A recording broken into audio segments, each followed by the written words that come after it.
Hello, everyone, and welcome back to the show. I'm your host, Miles, representing Back to Your Roots Herbs. It is great to be with you today. We are going to tackle a topic that I know confuses a lot of people. You walk into a supplement store, or you're browsing online, and you see this massive category labeled vitality, or the even vaguer label, aphrodisiacs. It's a catch-all term, and honestly, it's a bit lazy. It lumps everything together as if every plant does the exact same thing. Today we are going to tear that label apart. We are looking at two heavy hitters, Tongkat Ali and Muira Puama. Now, usually these two get thrown into the same shopping cart, but the reality is they are operating on completely different systems in your body. If you are trying to fix a problem, you need to know if it's a hardware issue or a software issue.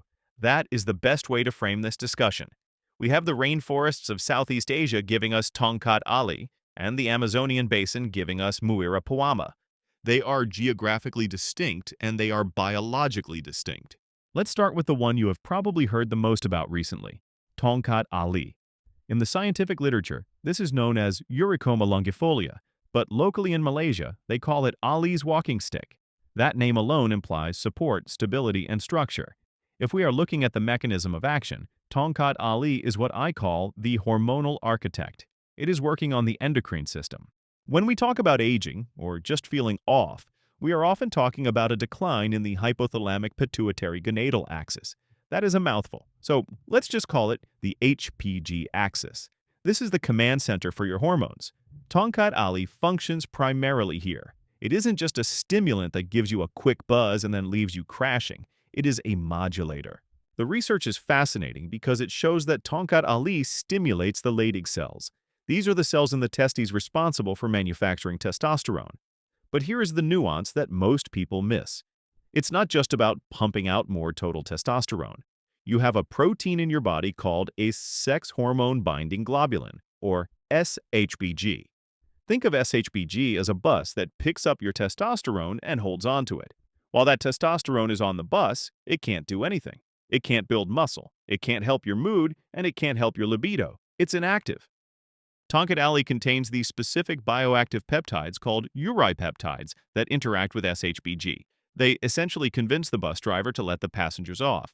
This increases your free testosterone. That is the number that actually matters. That is the testosterone that is available to bind to receptors in your muscle, your bone, and your brain.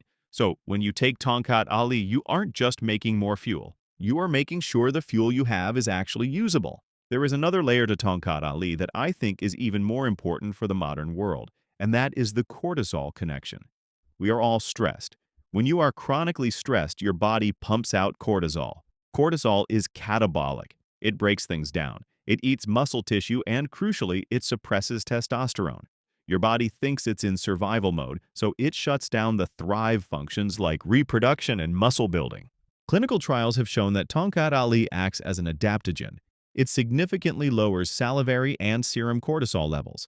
By pushing cortisol down, you naturally allow testosterone to rise. It improves the testosterone to cortisol ratio. This shifts your body from a state of breakdown to a state of building, or an anabolic state. This is why you see athletes using it, not just for the hormonal boost, but for recovery from overtraining. If you are feeling beaten down, tired, and weak, Tongkat Ali is trying to rebuild the foundation. However, we have to look at the other side of the coin. Tongkat Ali is powerful, and with power comes the need for respect. There have been rare instances of liver issues associated with it. Now, the data suggests this is idiosyncratic, meaning it's a rare, unpredictable reaction specific to an individual's biology rather than a guarantee that it will hurt you. But it is something to be aware of. Also, sourcing is critical. Because it's so popular, there is a lot of junk on the market. You need a standardized extract, usually looking for that marker compound called urocomanone, to ensure you are getting the real deal and not just sawdust. So, summarize Tongkat Ali. It is the fuel. It builds the structure. It fixes the hormonal baseline. It is perfect for the guy who has low testosterone on a blood test, or the person who is burnt out from stress and needs to get back into a building phase. But what if your hormones are fine? What if you go to the doctor, get your blood work done, and they say you're normal, but you still feel nothing? You have no drive, no spark, and maybe you are dealing with what the researchers call sexual asthenia, which is a fancy way of saying you are just too tired to function. Enter Muira Puama.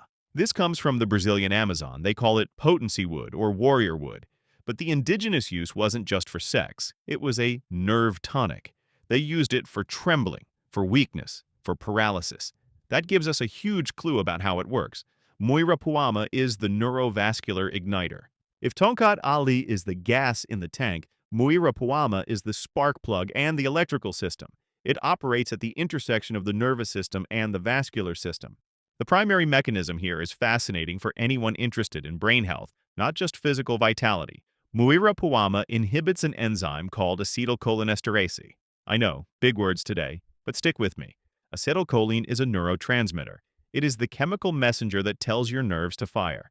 It is vital for memory, for focus, and, crucially, for muscle contraction and sexual response. When you inhibit the enzyme that breaks acetylcholine down, you keep more of it in the system. You are increasing the signal strength. This is why Muira Puama is often described as having a dynamic effect. It wakes up the nerves. It increases sensitivity. If you feel numb or if you feel like your brain is in a fog, this is the pathway you want to target. There was a study involving men with sexual asthenia, this fatigue-induced dysfunction. It wasn't that their parts were broken, it was that their system was exhausted. Muira Puama was incredibly effective here because it restored the nerve impulse. It acted as a tonic for the nervous system.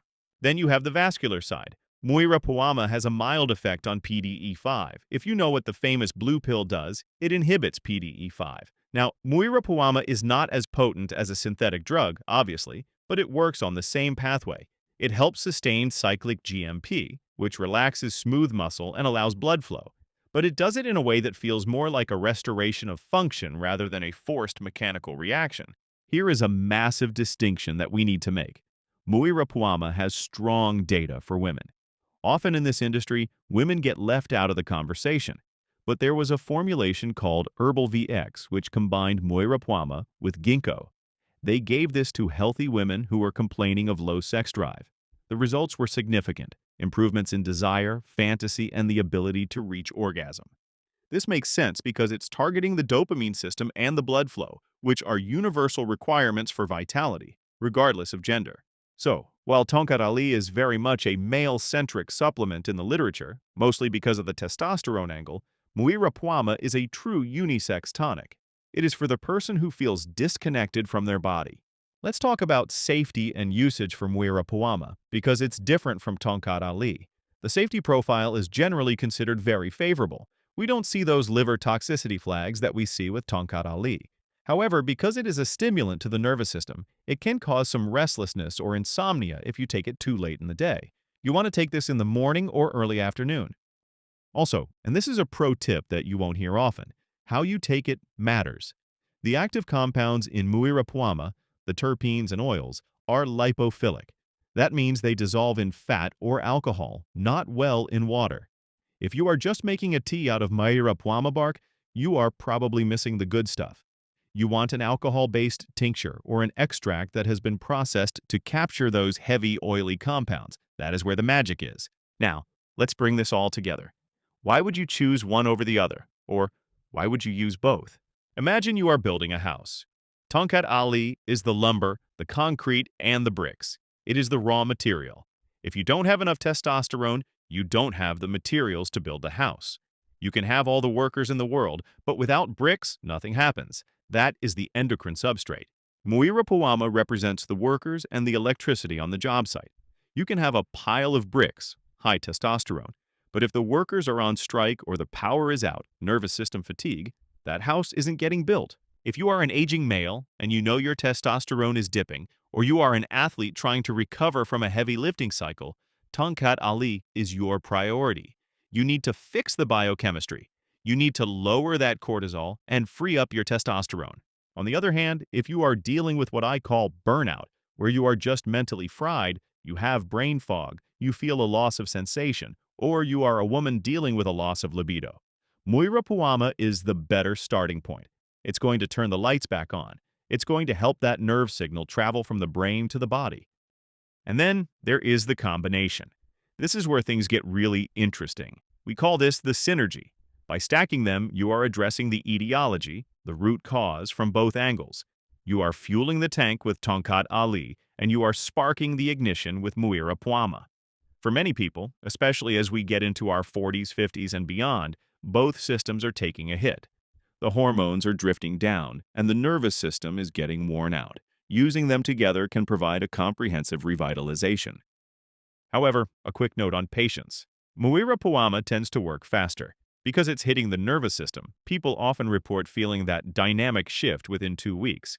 Tongkat Ali is a slow burn, it's cumulative. You are remodeling your hormonal baseline. You need to give it a good month, maybe 2, to really see the numbers move on a blood test. So if you take Tongkat Ali for a week and feel nothing, don't quit. It's working in the background. I want to leave you with a thought about how we view these plants. It is easy to look for a magic bullet. We want a pill that fixes everything instantly. But these botanicals are inviting us to understand our bodies better. Are you stressed and catabolic? Or are you disconnected and fatigued? Understanding why you feel the way you feel is the first step to feeling better. Tongkat Ali teaches us about balance, balancing the stress hormone cortisol with the vitality hormone testosterone. Muira Puama teaches us about connection, keeping the lines of communication open between the brain and the body. When you respect the chemistry of these plants and you respect the biology of your own body, that is when you get results that aren't just a temporary fix, but a genuine return to vitality. I hope this clears up the confusion between these two powerhouses. They are not the same. They are teammates playing different positions. Thank you so much for tuning in and letting me share this knowledge with you. It is always a pleasure to help you navigate the world of natural health. To learn more, please visit us at backtoyourrootsherbs.com. The direct link for information on Tongkat Ali versus Muira Puama is in the description below.